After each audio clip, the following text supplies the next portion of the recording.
Okay, time for yet another new painting. Turns out I will be needing to do this a bit longer than I anticipated. I recently moved all of the canvases on my wall to be more smushed together, with virtually no plain wall space between them, and I kind of like the way it looks. It sort of looks like comic book panels. However, it means I have essentially doubled my remaining paintings I have left to do, as I've made much more room for them. But I still have plenty of ideas left, and the idea for this week's painting is Nyan Cat, which is a meme from like the early 2010s, so right when I was an impressionable child, and so I remember it very vividly. I think even drawing it a few times, and that's because my connection with it went a little deeper than it just being an internet GIF. It was back when it was a brand new thing to give students technology like iPads, and since it was a new thing, there was virtually no safe locks in place at the time. I remember watching anime I probably shouldn't have on Netflix at a very young age. I call out anime specifically because of how much quote-unquote fan service there is in that compared to other shows. And at the time, I didn't know why I found that sexual stuff so uncomfortable, but later eventually learned that was because I was asexual, so had no interest in such things, only felt awkward with their presence. But it also meant that we could basically download anything, and hence I could download a lot of games. I remember getting to play Minecraft Pocket Edition when it first came out. I remember playing a free trial version because it was like $5 to $7 at the time, which is a lot in kid money. But if you closed the trial app, it would delete your progress. So I remember very carefully making sure to not try and close the app and keep it running for as long as possible in the background.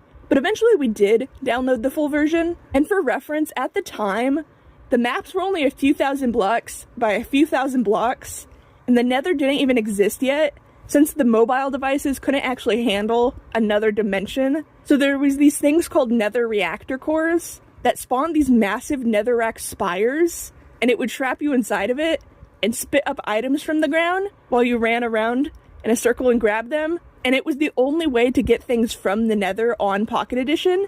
And I remember being left with so many spires, since they were an absolute pain to destroy. And so we turned them into little skyscrapers in a little town. I even kind of remember the route to my house on the far side of this map from my brother's house, because despite it being so rudimentary, it could still do multiplayer. In fact, multiplayer games were king in the elementary culture of my particular classroom. I remember two games in particular called Flappy Golf and Stickman Golf. Both had a multiplayer mode where you played as little balls on a gravity-defying obstacle course and navigate to a golf hole. So there would be like 20 moving balls on the screen at one time if we could get the whole class to play. And I remember we played it a lot during indoor recess or after finishing our work for the day. And it was an awesome little treat. Oh, to go back to a time before phones and the internet became the crap show it is today. Just getting a digital game for the first time on a mobile device outside of my Nintendo DS was super exciting, and the games were usually free and fun, which brings me back to the topic of this painting. Even in modern times, I only have a few games on my phone, usually only one or two, but I devote extra attention to the few I do have, and it's given me a nice routine, since I usually wake up and check my phone, but now instead of doom scrolling, I just get to check on my little digital pets. But back then, one of my favorite games was this Nyan Cat platformer game, which saw the iconic Pop-Tart cat flying through space for some reason, but I remember it also doubling as a pet care simulator type of game, and I remember being super proud that I really decked out his living area and got him all kind of custom skins and little add-ons. It sucks I can't even show any of this, because the negative of having little digital pets in Minecraft worlds on a school iPad is that at the end of the school year, you'd have to turn them in, and they got wiped every time, so you'll just have to take my word for it that I was a master at this game, purely because of how much time I spent on it. Again, I get hyper fixated on one particular app, and just go to town on it, and get to absurd levels, before I eventually get bored and move on. But even on my personal devices, like my iPod Touch, which was like the closest thing I had to my own phone until I was like 12 to 13, even they weren't safe until very recently. I never knew how to back up my photos and videos to a cloud or anything. After years of using my phone or iPod or whatever, it would eventually break, forcing me to buy a new one, only last year did I actually get a phone before my current one broke. I know a lot of people upgrade when newer and better phones come out, but I've never been able to before, so it really felt like a luxury.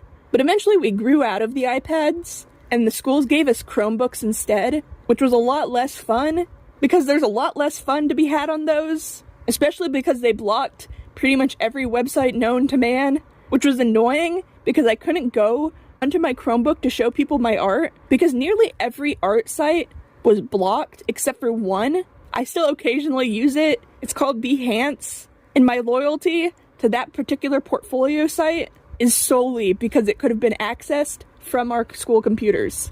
But I remember people were pretty good at finding games or videos online that were unblocked and playing them in class. And as someone who thrives on multitasking, I totally get needing to do something else while hearing someone talk. But to be clear, I don't think that's what people were doing here. They were just trying not to listen. And while I usually didn't get on my devices in class, I would always be doodling something, because I swear I retain information better that way. I can sometimes remember the exact video essays I watched, like doing something like mining a big tedious project in Minecraft, or video editing, or doing art, but I still did play games sometimes between classes, usually because I would always be first to each class, because I would stress about being late, and my secret strategy was I would never bring a backpack to school.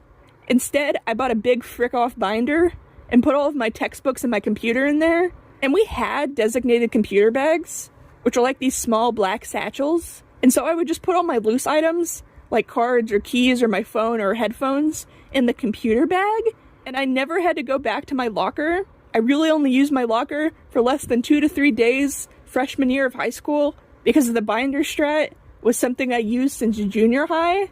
That just caused some trauma to reemerge. It wasn't always great to not know your locker combo, even remotely, because our school loved their assemblies, and I assume for safety reasons, they wouldn't actually let you bring anything to said assemblies. So I would either need to discreetly bring them in, or find a teacher that I bonded to and ask to hide my stuff in their classroom for a moment. I was actually blessed in that regard. For every awful teacher who scarred me, there was 2 to 3 good ones that genuinely made lasting positive impressions on me, especially because I've always struggled to bond with my peers. Adults were usually more gentle with me, probably being more aware, if not outright told, about my socializing problems. But the most scarring memory I have about this is one time after an assembly, they told us to just not even bother going back to our locker and just go straight to class, since we had already went a little over the intended time. But I had brought my stuff with me and just put it under the seat in front of me in the auditorium to not draw any attention, or God forbid, be told to go back to my locker to put it away. A locker I don't know the combo for, and I would have to come back late, probably with my seat stolen, and with the speaker already starting to talk, and everyone turns to look at you. It would just be a nightmare. Can you tell I had a problem with anxiety in high school, especially of the social variety? But when going back to class from that assembly, for some reason, this group of girls in my class pointed out my binder, and I was like, yeah, I brought it to the assembly so I wouldn't have to be late to class going back to my locker. But for some reason, they kept talking about it, even calling other people to look at me, since I basically broke the rules, and they were surprisingly mean about it, and the teacher had to eventually tell them to knock it off, and it was literally fine, and stop making a big deal about it. I remember nearly crying about it. Luckily, it was a child development class with a substitute with only like 20 minutes left of said class. So she sort of just showed us a cool, cheap activity to do with kids of just pouring salt on the table and making shapes with it. I used to watch something when I was like 5 called Baby Einsteins, and they would have these segments called The Sandman, where a guy did the same thing but with sand, and I sort of loved the idea. It's very relaxing to watch, and I found it very relaxing to do, and I made a simple little dragon head out of it, and I just remember the relief and a little bit of pride I felt at being able to stop myself from crying that day. And that memory from junior high school was so bad, I didn't take any classes from that teacher until my senior year, even though it wasn't even her it happened with, but rather the sub. It was just the vibes of that classroom were forever tainted, which sucked, because she taught the cooking classes. So by the time of my senior year, I was only able to do the intro to cooking, which is very basic stuff. but I remember liking it a lot and being a little disappointed I couldn't take more of the classes because I had basically ran out of time. But yeah, anyways, where was I before that massive tangent? Oh yeah, the computers and games. There was a time where my obsession on those computers was Tetris, and I remember being pretty good at it, but my brother, the one who played Guitar Hero, had a special talent for it. He just has good reaction time, I guess. But I remember one day him having to stay home sick, and with nothing else to do, he just played Tetris all day to pass the time. And I think that ended up in his all-time high score, because I remember him excitedly telling me about it. But sometimes I would even catch glimpses of him playing it on his actual nice gaming computer, aside from just his school laptop.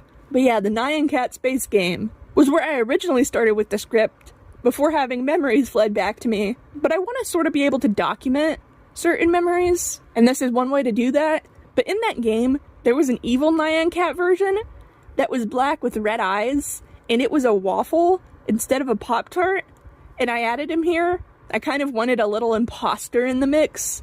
I'm not actually sure if it's a cat or not.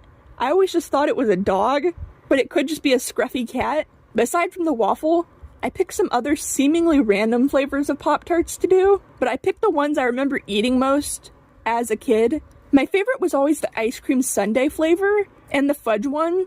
The cookies and cream flavor is an honorable mention, but I didn't want to just keep picking brown chocolate colors, and so I added a strawberry and blueberry one up top. And I realized while painting this, if someone didn't know what Nyan Cat was, that I hope they don't think the fudge cat is just propelling itself through space via liquid diarrhea.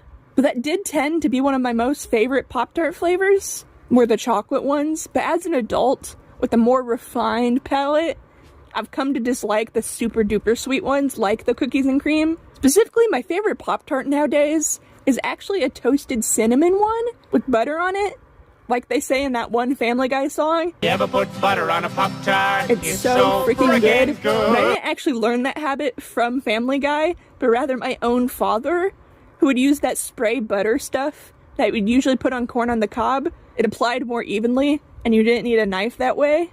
And it's actually so good. But on the cinnamon ones in particular, the other Pop-Tarts are just less good as I get older. But yeah, this painting video had surprisingly little of me talking about the actual painting subject, but this is just the way I talk and think. Like I said before in a different video, I'm fairly certain I have some pretty bad ADD, and I just can't keep track of a singular train of thought for very long. I eventually get back on track, so I don't really mind, but there will be times I'm actively by the stove cooking a meal, and I look outside to pass the time, and while cooking, see my plants outside and go and repot like 3 different porch plants and just leave my food on the stove while I do so. I definitely could have a better attention span, but oh well. I think I would have a pretty hard time trying to hide that part of me, so why not just embrace it? But like I said at the beginning, I no longer only just have a few left. When I joked that one time the project would never actually end and I would just keep finding more space, I guess that wasn't fully a joke. By the time I estimate to be done with this, it would be in December, which would make it over a year since I started this particular art project, but I swear it will all be worth it in the end.